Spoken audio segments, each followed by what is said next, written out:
Hey guys, and welcome to another episode of the Facade Focus podcast, where I aim to connect the global facade industry by sharing knowledge and experience for others to learn from. Over the coming weeks, I'll be interviewing leaders and industry experts across the globe to discuss common problems people are facing and explore the innovative solutions that will help you in your learning journey. This week, I'm joined by Andrea Zani, R&D Innovation Manager and Sustainability Lead at Perma-Stelisa North America. Now, Andrea has a unique lens on the facade industry. With a background in building engineering and a PhD from Milan, he's worked with top consultancies before moving into the contractor side at Perma-Stelisa. Today, he's leading their efforts to decarbonize facade systems, developing high-performance, low-carbon designs that can actually be built and scaled. In this episode, we explore what embodied carbon really means, why lifecycle assessments are becoming essential tools not just for compliance, but for better business, and how the circular economy practices are starting to shape facade design across global markets. Andrea also shares how he's helping project teams make smarter material and supply chain choices without sacrificing cost or performance. So if you're trying to figure out what sustainability really means for your business, or how to get ahead of upcoming regulations, this episode is packed with practical insights. Now, a quick shout out to our sponsors of the podcast, which is Architectural Glass and Aluminum, otherwise known as AGA. They're a leader in custom curtain wall systems and have been providing tailored glazing solutions for over 55 years. More impressively, they're one of the largest employee-owned businesses in the glazing industry across the US, and have a phenomenal team that buys into their ethos of collaboration and craftsmanship. I'm delighted to have them as a partner of the pod, so a big shout out to the team over there. In the meantime, let's get into this week's episode of the Facade Focus podcast with Mr. Andrea Zani. Andrea, welcome to the Facade Focus podcast. Yeah, thank you for having me. It's a pleasure to be here. Excellent. Well, no, I've been looking forward to this conversation. I know as far as topic goes, probably one of the most exciting, but also, certainly from my perspective, confusing topics out there. So I'm hoping that we can provide people with some clarity on where the industry is going and where we've come so far with regards to sustainability. So I've given you a bit of an introduction already, but in your own words, tell us who you are, where you've come from, and what you're doing now. Yeah, so I'm Andrea Zani, currently working at Perma-Stelisa Group as an innovation manager and sustainability lead. So working on introduced in our workflow, in our design processes, sustainability, embodied carbon, and basically drive innovation. I kind of switch role recently in the innovation team to really try to bring new technologies to the market with the focus of high performance facades and low carbon solutions. So a pretty exciting time to be kind of in R&D mode because I think that we have to play catch up a little bit in the facade industry on some of these topics. So yeah, super exciting. And yeah, before joining Perma-Stelisa, I spent a few years in consulting at the Callaghan, Arup. So super exciting roles and companies. I've been really lucky to work with the best in the industries in the past 10 years. Right. Yeah, super exciting years ahead. Wonderful. Yeah, absolutely. How did you find it coming from the more the engineering consulting world and transitioning into the facade contracting world? Mm-hmm. Yeah, it's been a good jump, to be honest. I really like to be in the contractor side. I think that the pace is different between the two world, but I like here. I think that I got to the point where I wanted to actually build things and go into the detail of how we make things and how we can bring new technology to market and come up with the design to achieve the visions of the architects and the consultants. So I Yeah. think it was a natural progression that I'm really enjoying. Great. And it's been pretty seamless for you going into R&D mode, sort of research and development, away from just doing the more traditional engineering? I think that I've been lucky that I was in a bit R&D mode for the last couple of years anyway, with small projects. So what was kind of a natural transition in kind of full time R&D. Still adjusting a little bit, right? You need to look a little bit ahead and not just focusing on the problem on projects. But I think that's the exciting part. Excellent. Good. Well, no, look, I'm excited to have you here, and from a technical perspective, look, I think you're probably going to have to talk to me today. Treat me like I'm a 7-year-old, and you might have to explain a few things in some very simple ways. But I'm excited to get into it. I understand very high level overview of the direction that the industry is going in today's topic that we're going to talk about, which revolves around obviously decarbonization and sustainability. So yeah, in typical fashion of Facade Focus podcast, tell us about the industry problem that you see first and foremost, that revolves around that decarbonization and sustainability topic. Yeah. So I think that it's an evolving topic, right? I think that it's really fast pacing, right? 3 years ago, 4 years ago, we just started talking about it, right? And now it's a key part of engineering and design disciplines and across the building industry, right? First was a structural design, mostly because of the massive impact that carbon has on primary and foundation structures. But then if you see the second or third most impactful components of the building, is actually the envelope, right? Just below the structure, you have facades, right? So I think that we kind of got thrown into these really complicated problems to how to track and monitor emissions of our solutions, and then really quickly you have already to think about how you're going to decarbonize, right? From 0 to let's say 100 really quickly. And that's one thing that I noticed is just like how quickly clients are asking for it, how different markets are also responding, right? Everything started in Europe, but it's catching up really quickly also in the US, and I see it happening also in Middle East and Asia really quickly as well. So compared to other topics like energy performance, where in the US kind of was catching up a little bit slower than Europe, this one actually is pretty quick turnaround. So now we are in the situation that we need to track, right? We need to understand where we are, and then go next step to actually decarbonize. And what is it that the clients are asking for at the moment? So in this early phase, what do they want? What is the the ask from them? Yeah, I think that you have based on the market, you have, I think, that two kind of clients, right? I think that in Europe, they're already at the stage where they're asking for reductions, right?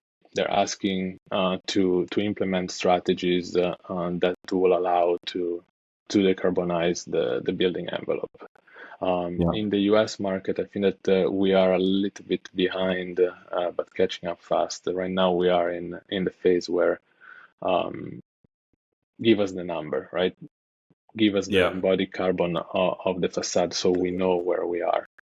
But then, really forward-thinking clients, they're already asking us to how we can reduce it. We're working on a project now with general contractor and architect that are really into the topic, and we're actually exploring several solutions to try to reduce embodied carbon in the facade that we're designing.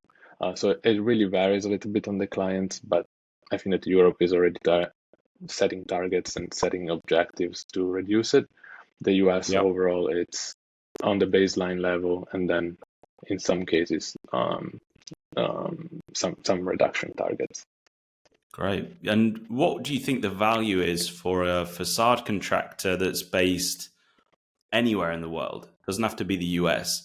Mm-hmm. What's the value for catching up on being ready and prepared from a sustainability perspective? What value is someone? I think that a big value that we see across all the different business units that we have, right? So globally, I think that it's right now it's a market differentiator. So I think that if you can provide these kind of numbers, it's an additional line item in your bid or tender that kind of makes you stand up a little bit. Unique selling point. Unique selling point that you have. So that's I think that it's really important, right? Every company and every facade contractor tries to acquire more business. So I think it's a good thing to propose. And then the other big one, I think that it's stay ahead of compliance, right? I think that there are a lot of compliance regulations from a company standpoint and from a building standpoint that are coming up. So I think that it's good to be ready, because once they hit, right, you have to do it. You got to be in line.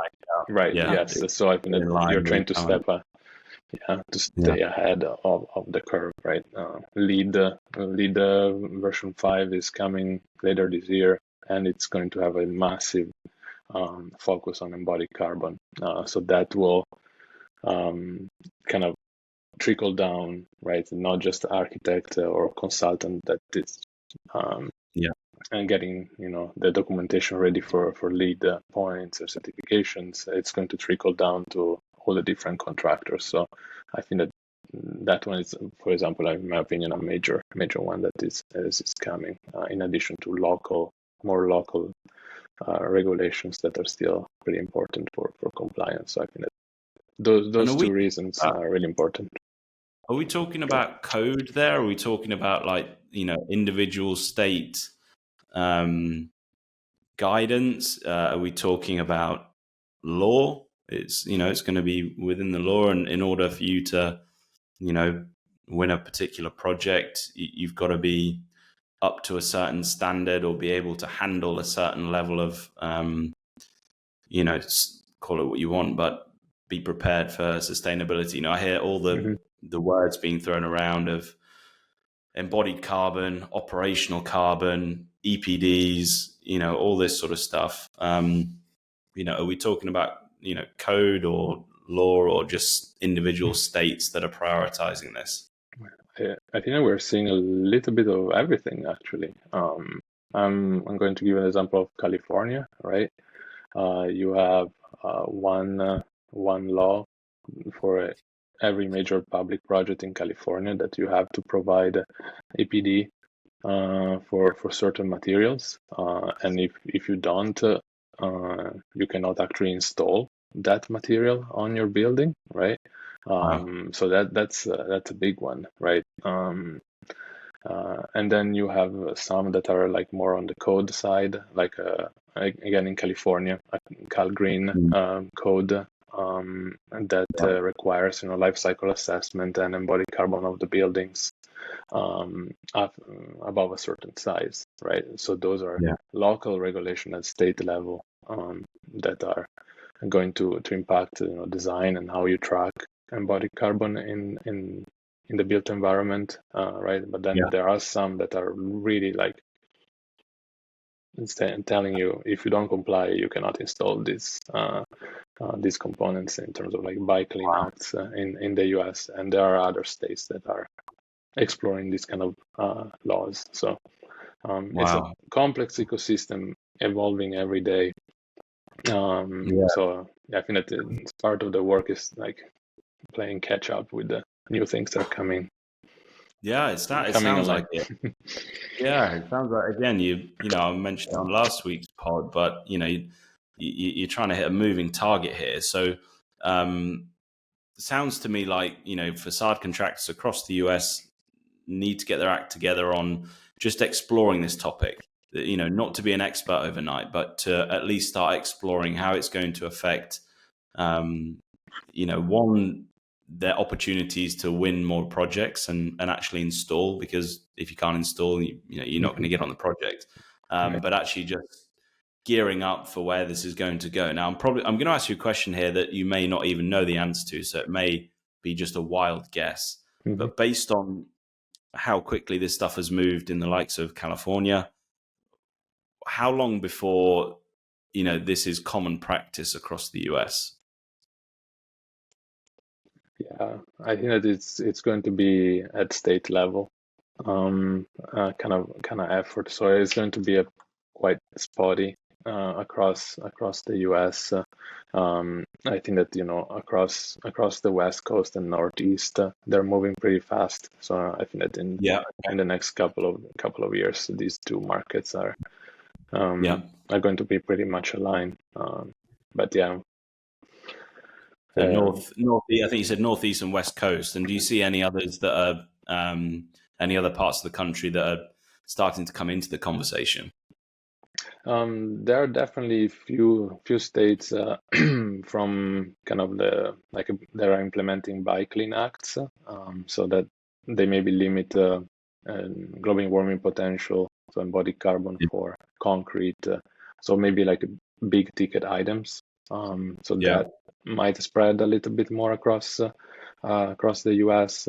Um, um, in terms of like in code, I think that it's going to evolve in the next probably like 2 rounds of codes in terms of energy codes, right? Operational Okay. carbon. So it's probably going to take 4 years at least, because those are the rhythm of the cycles. Yeah. No, Yeah. that makes sense. I think it's just that conversation starter, isn't it, for people? We're going to jump into how you're going about solving this in a moment, Andrea. First of all, I just want to explore the three terms that I mentioned. And again, this is where the 7-year-old me comes into this, because you're probably going to have to speak slowly and clearly to understand this. But talk to us a little bit about embodied carbon versus operational carbon, and then EPD. What is it? Yeah. Hmm. Yeah. So embodied carbon, right? It's um, basically the carbon that is embedded into the product, right? So it goes from the carbon that is linked to sourcing of the material, like the raw material extraction, the processing, up to when it's installed. So basically, the entire footprint, the carbon footprint of that product system that you're installing, and then potentially the carbon that handles the end of life. So how you're going to dismantle your product, how you're going to landfill or recycle it. So that's kind of the footprint of the system itself. Um, Operational carbon, right? It starts when the buildings start to be operational, right? So you have all the emissions associated with the operation of the building, heating, cooling system, refrigerants, lighting. So that is kind of the second part of the pie when we look at the whole life cycle of the building Yeah. and the subsystem that are part of it. And then you have the other two acronym, let's say, right? Life cycle assessment, that is the methodology that you use to assess environmental impacts across the entire life cycle of a system. So we are really focused on embodied carbon, but it's worth noting that with life cycle assessment, you can track many more environmental impacts, right? That unfortunately a little bit on the sideline, but with time, I think we'll start talking more holistically about all the different environmental impacts. Yeah. And then the EPD, so environmental product declaration, is basically a third party certified documents based on the life cycle assessment that you do to track your environmental impacts across the product system that you develop. And who builds the EPD? The system supplier or the contractor? Yeah, correct. It's the we are, for example, we are creating our own EPDs. So we carry out the life cycle assessment and then goes to verification with a third party entity, and they release it. So you can have, for a facade system, right, that it's complex and you have multiple semi-finished product, right? You can have EPDs for each semi-finished product, right? Aluminum extrusions, glass, insulation.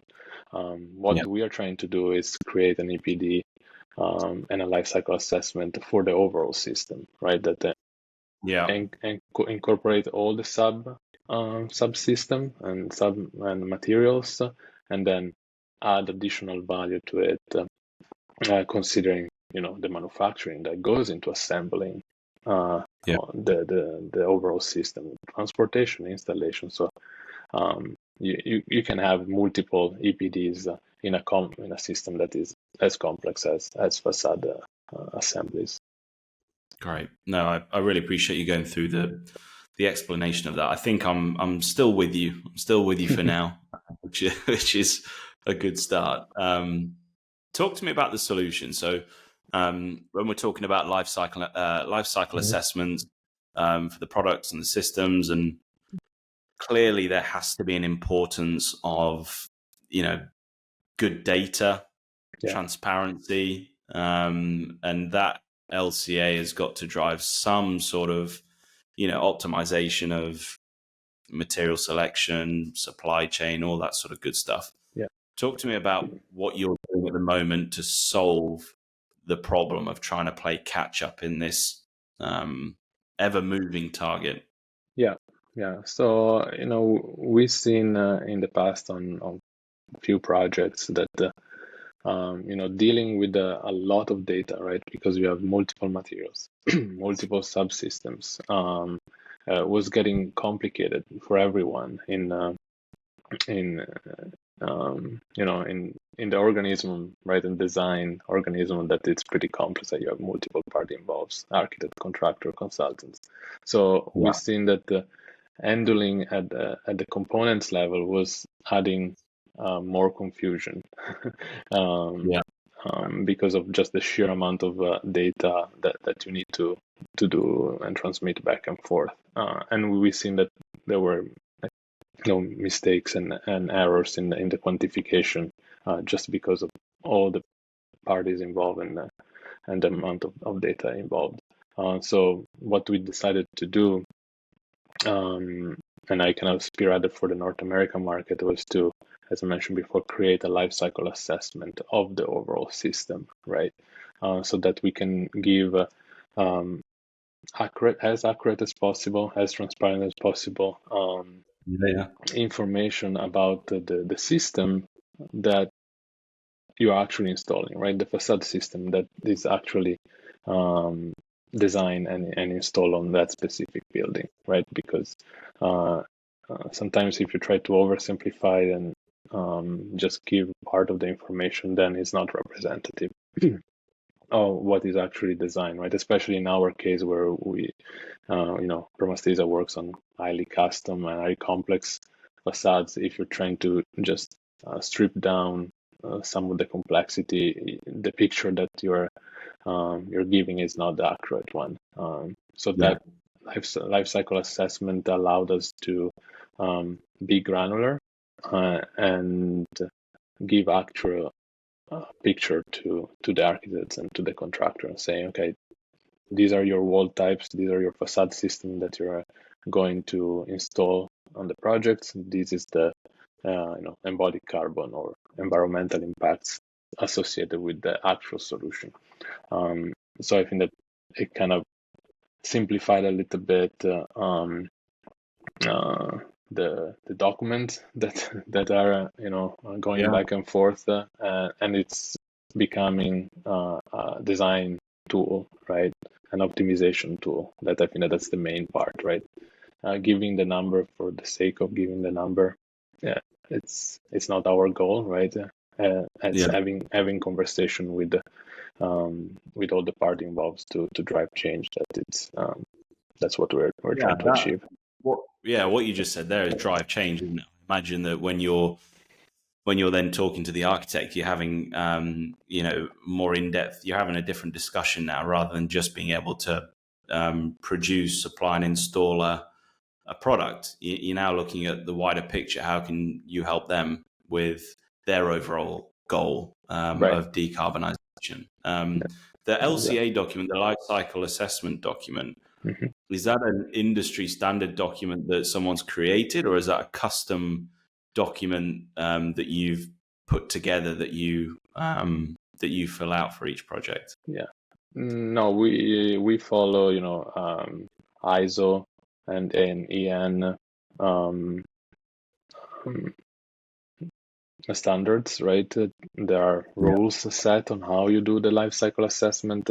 What we did, it's adapt the life cycle assessment methodology to match how we operate, right? But all the rules are standard. Every contractor, every system supplier can apply those. You have to comply if you want to achieve actually an EPD. You have to be compliant with ISO and EN regulations and standards. So that's a given. What we did is track a lot of our suppliers. We are monitoring our emissions of our factories, how we transport things across the different nodes, right? So it's mostly data gathering. Does that have a big impact, the shipping or the logistics side of a project, actually moving the product from one part of the globe to the other? Is that it can be. It can be. I think that mostly it's when you start tracking across continents, right? So especially in the US, right? If you're starting using trucks to move goods or curtain wall panels across the United States, right, from east to west, then it becomes an important part of the pie. But sometimes, right, if you ship it with a container shipment close to the project with the container ship, then it's not such a big deal. So it varies, but that's the beauty of it. Right now with the life cycle assessment, we can compare options, right? And we can have the dollar value and then the embodied carbon value. This episode is brought to you by Architectural Glass and Aluminum, otherwise known as AGA. Looking for a trusted glazing partner? AGA has been working alongside industry leaders for over 55 years, providing reliable and high-quality glazing solutions. Specializing in Class A office buildings, hospitals, airports, and higher education, AGA creates custom curtain wall systems tailored to your project needs. With a focus on collaboration and craftsmanship, AGA is here to support your next project. So visit aga-ca.com to learn more about their services and capabilities. That's aga-ca.com. Now back to this week's episode. Associated with it. So we have it's basically a design optioneering tool as well, right? On a couple of bits, we explore different supply chains, like European versus US supply chain, considering different material, same material being produced at different location, and then the transportation associated with it. So at the end, you have an overall picture like, okay, if you go option A, you have X amount of savings compared to option B, and you might have carbon saving as well. So that give that transparency, and I think that's really, really useful. Basically, gives you a filter, doesn't it? And it you can then, I imagine, you can quite easily communicate that value back to the client. Yeah. If you're being able to, I've got in my mind, and I'm positive it's not as simple as this, but sort of you're almost like dialing up the the scale on some things, pulling this back here, and really trying to optimize for when you're talking about material selection and supply chain. And what if we went with this, but then we sourced it from here, and how does that impact the dollars versus the decarbonization? So that sounds like a really useful tool to then build into a value proposition as to why clients should partner with whoever's doing this. So it sounds like a really powerful tool to start with, but two, just getting started, I think, is the thing that I'm taking from this, is just getting started somewhere, and start playing catch up. Cool. Small steps. I think it can give you quite a reward. Just incremental changes. It's pretty good. But yeah, theoretically, right? Holistic bidding, it would be amazing, right? to go there and have embodied carbon part associated with cost and lead times, and right, so have a complete matrix. I don't think that we are there yet. Or maybe you have those numbers, but cost has already still has the big part of it.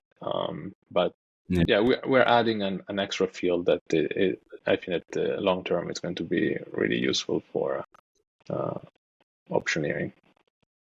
Exciting. Yeah, absolutely. Let's move this into the outcome for the industry then. So the positive impact this is going to have, not only for the facade industry, but sounds to me like we can broaden the scope to the building industry as a whole. It's clearly, not to put words in your mouth, but it's clearly going to lead to better decision making on supply chain, on material selection process. But tell me in your own words where the biggest areas of the industry are going to see the biggest impacts from this solution that you're providing at the moment.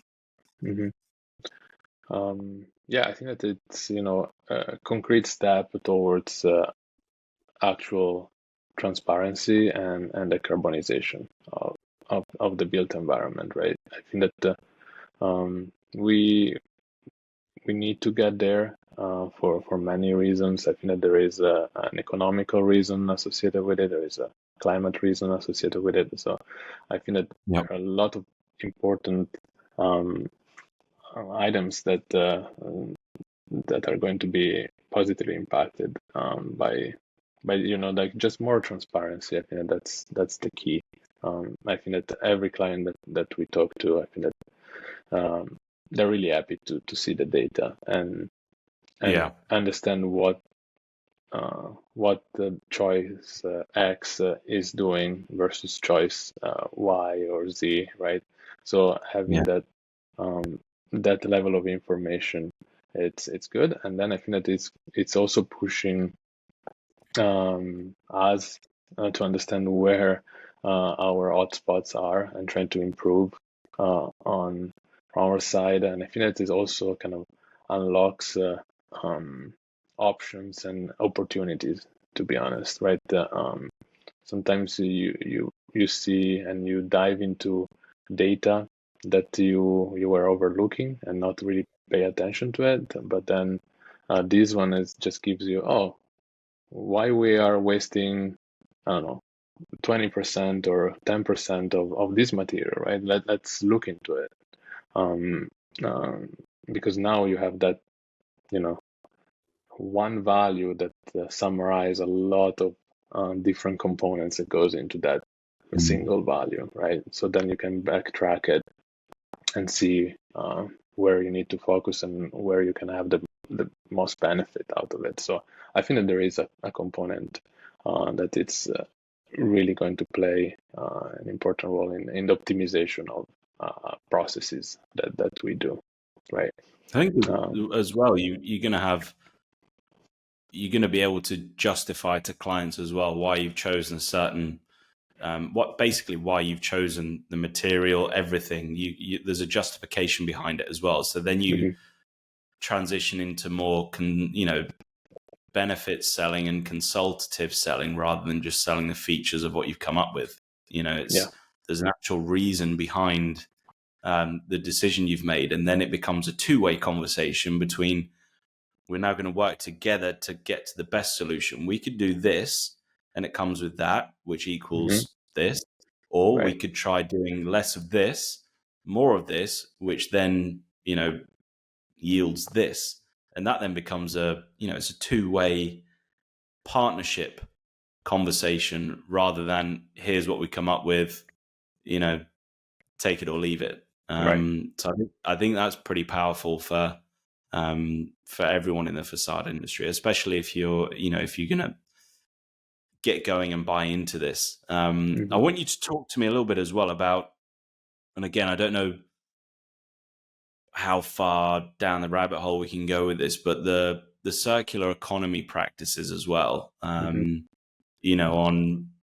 better waste reduction, reuse, how that's going to have an impact, how that relates to all of this as well, Andrea.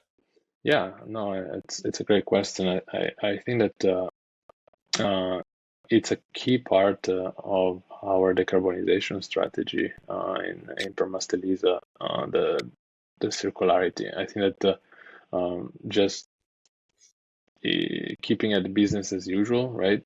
You can have improvements, and you can, I think that estimated probably up to 60% reductions are possible with a kind of like a business as usual approach. But then if you want to get really down that to like a 80 or 90% reduction, you need to implement some of these circularity concept into your business model, because it really makes the difference. We're using lifecycle assessment again to estimate some of these impacts and benefits of circular facades. So I think that it's going to be a key component. It will take some time, but I think that from 2030 onwards, we'll have the market will kind of explode also on that front, and I think that we have the next 3-4 years to get ready, test things. There's a lot of work to be done, to be honest, to have a full circular facade industry.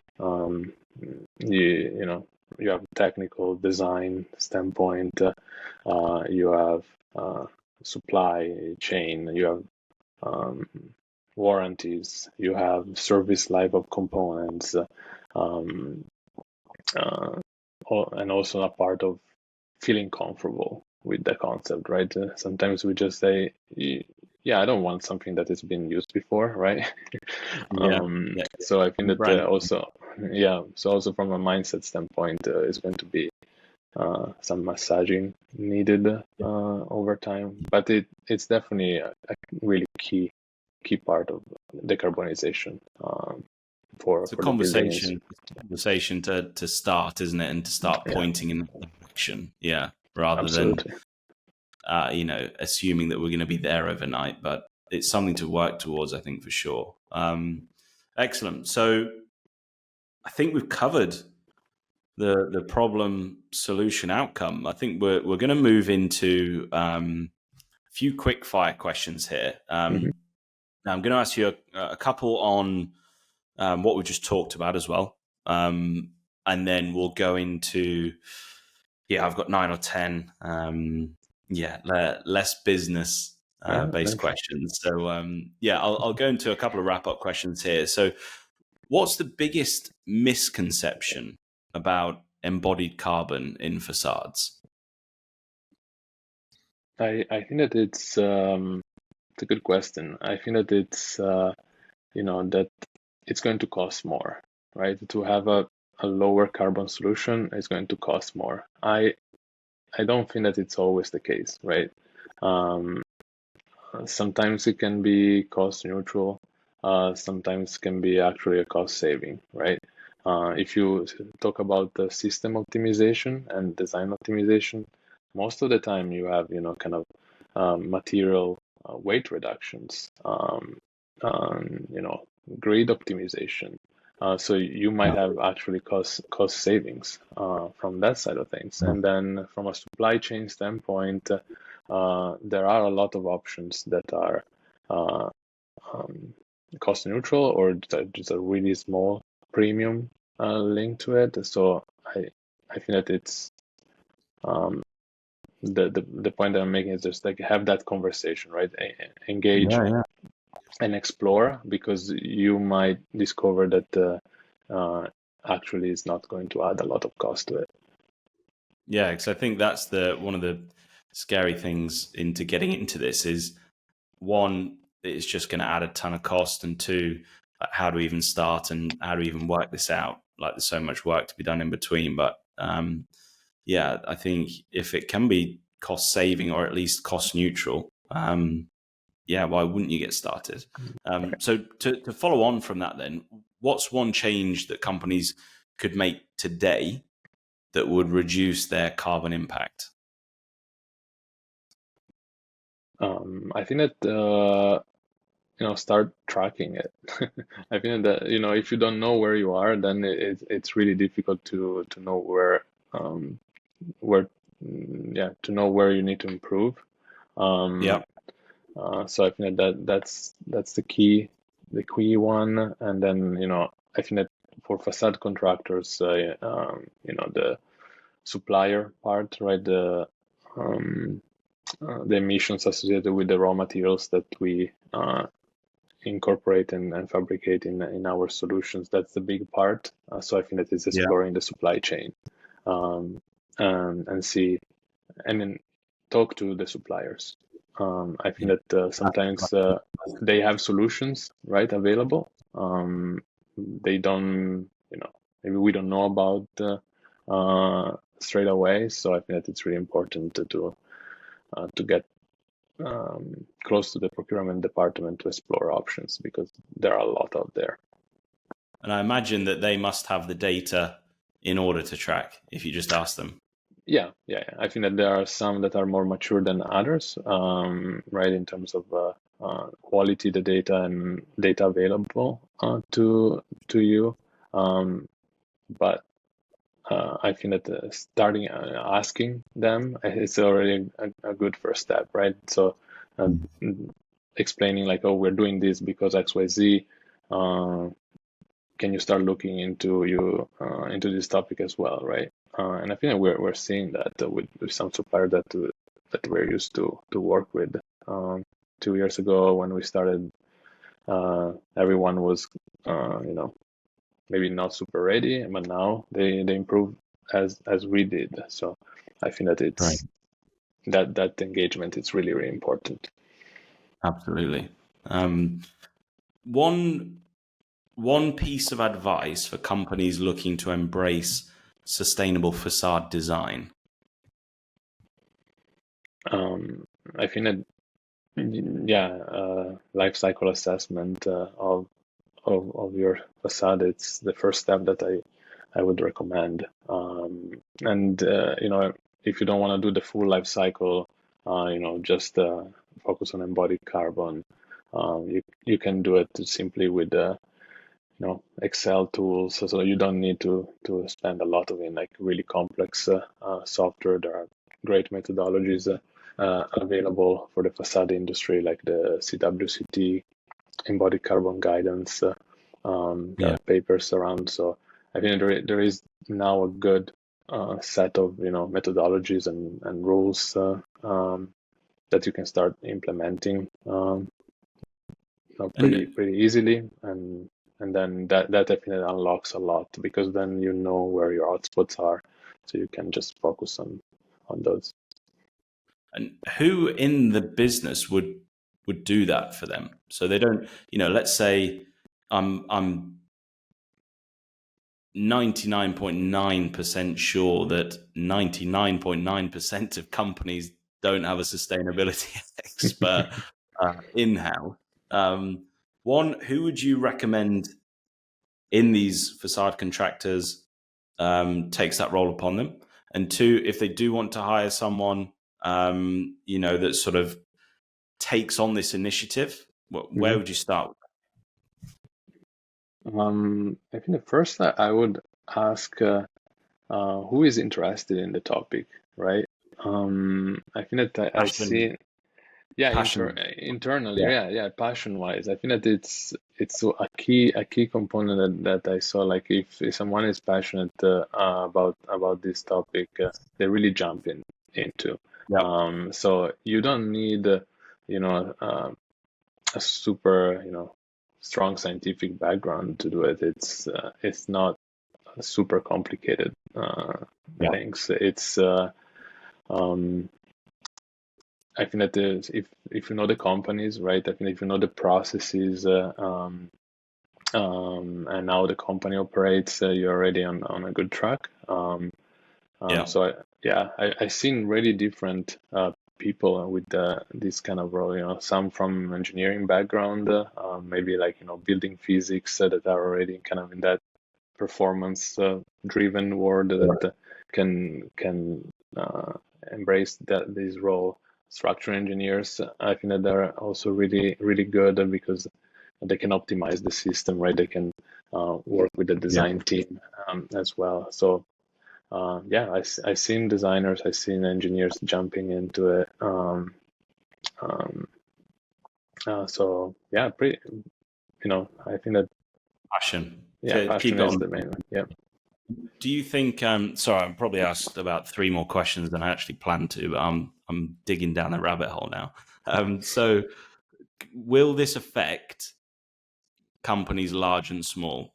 So we're talking about the projects you guys are bidding on, fairly sizable.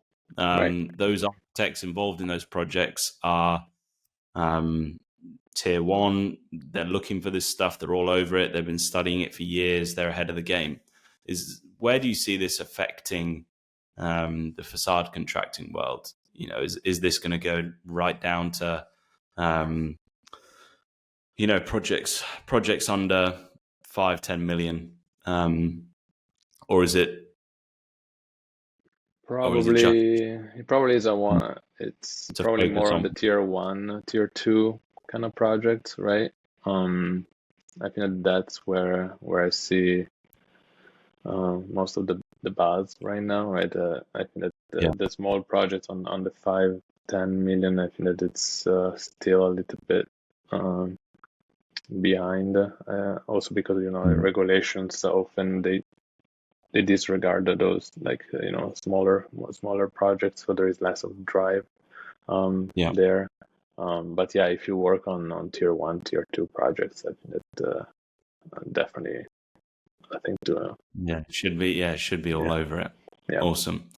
Cool. No, that's I've got one more question that we'll fly through, and that was about the most exciting innovation in facade sustainability right now. Where would you say that is? I think that exploring alternative materials, I would say. Started looking into like low carbon materials, bio-based materials that maybe there were not like the typical materials that we would consider in a facade. But I think that now with this extra data point, they're getting more and more interesting. So seeing how we can plug them into systems, it's pretty interesting.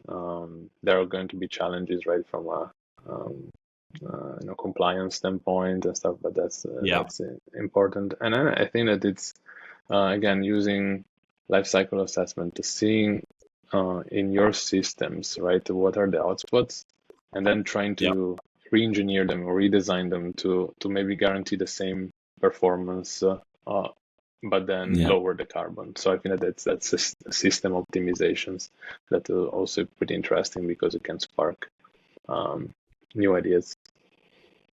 Awesome. Interesting. Yeah, I could talk about this all day. Not that I understand all of it, but fascinating.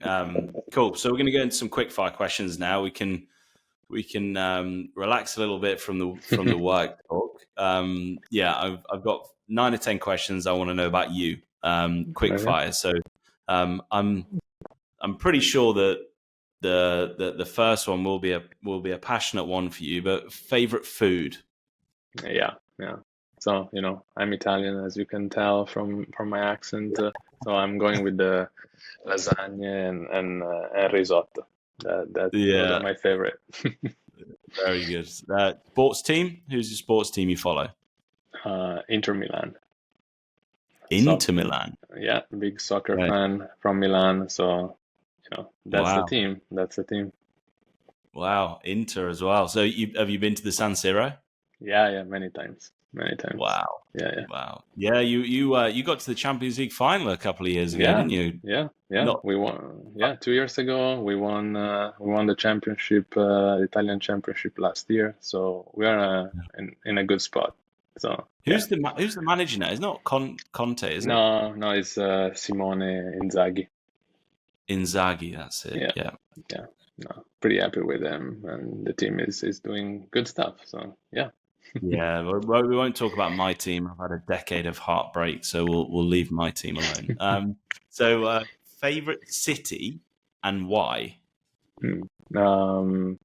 So I have two. One, New York City.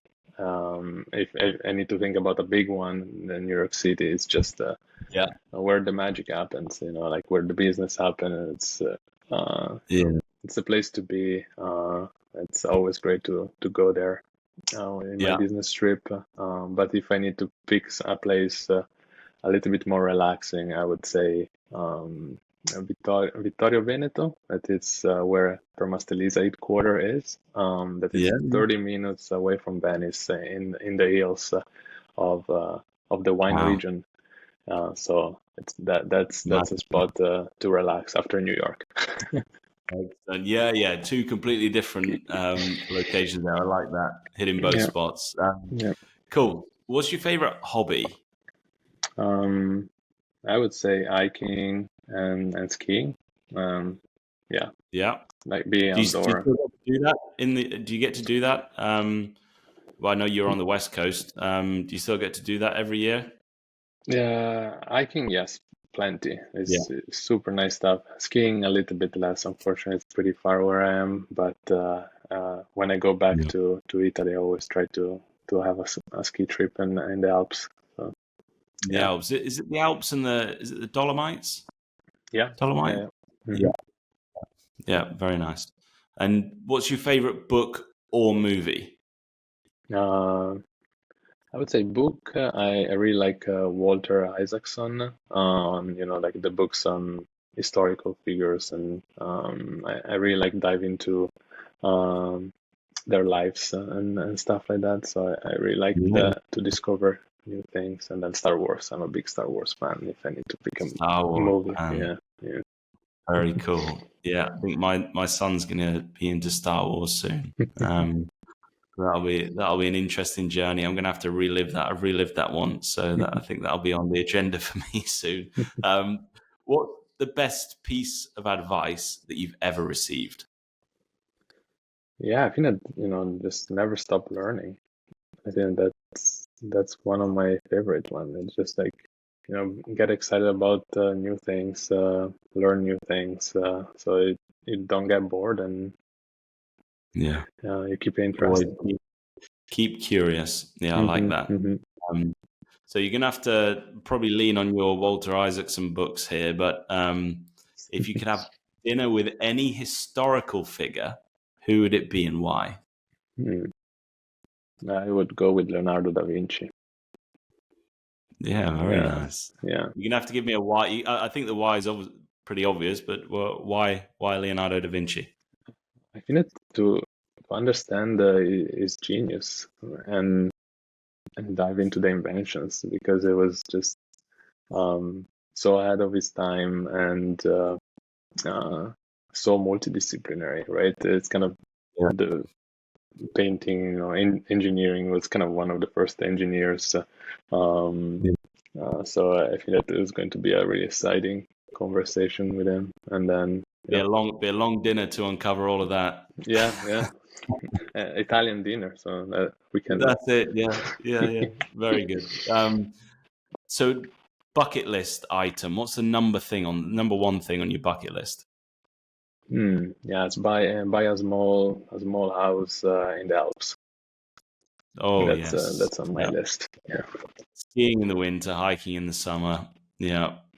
Tranquil, peaceful. Yeah. I think that might work its way up my bucket list as well. So staying on travel then, if you could travel anywhere right now, where would you go? New Zealand. Interesting. Yeah. Okay. Lord of the Ring kind of hiking. Yeah. Adventure. Very cool. Have you been there before? No, never been. That's why it's on my bucket list. On the list. Yeah. Very cool. Excellent. And finally, if I could give you a mulligan, so a redo on any decision that you've ever made, what would you do again? What would you redo and go down a different course on a decision you've made? Yeah, I'm going to be a bit wild here. I was applying for med school. And I didn't. And I picked engineering. So at the end, it was good. But maybe I would give it a try, to be honest, if I could go back. Med school. Yeah. Interesting. Yeah. That would be a completely different journey for you. Yeah. Wow. What made you choose engineering at the time then? I think that it was, I grew up around building sites with my grandpa and stuff. So I was like, I think that I really want to continue and work on the building side of things. So that I think that was kind of the main driver. I studied a little bit during high school, some of that, more technical disciplines linked to engineering. So it was kind of the easy choice, or like more natural, right? More natural choice. I was feeling just more confident about that that path. Yeah. The other one was intriguing. Connection in the family, though, didn't you? So I imagine that was being a bit more familiar was probably at the time probably seemed like the safer bet. Yeah, exactly. Yeah. Oh, very cool. Well, look, this has been an absolute pleasure. I've loved the conversation, the depths we've gone into. Appreciate you taking it easy on me as well. From the technical side, I think you walked me through everything, really well. So just want to thank you for your time. It's been a great hour, and best of luck in the rest of your endeavors, Andrea. Perfect. Thank you so much for having me. And we'll talk soon again. It's been great chat. Excellent. All right. Thanks, Andrea. Thank you so much. Bye. Guys, that's it for this week's episode of the Facade Focus podcast, presented by me, Tom Caldicott, founder and CEO of Unity Search, where I help glass and metal businesses hire the best talent and build their brand on LinkedIn. Now, I've worked across Asia, the Middle East, Europe, and North America, and I'm on a mission to help connect each facade community to give you the tools to learn and grow. Now, I'm a big believer in sharing knowledge and provoking conversation, so I hope you take something valuable from each episode that gets you thinking about how you can be better tomorrow. Remember to like and subscribe the video on YouTube and give us a 5-star rating on Spotify and Apple Podcasts. It really helps us reach more people to achieve our goal of connecting the global facade industry. Tune in again for next week's episode, and I'll see you all there.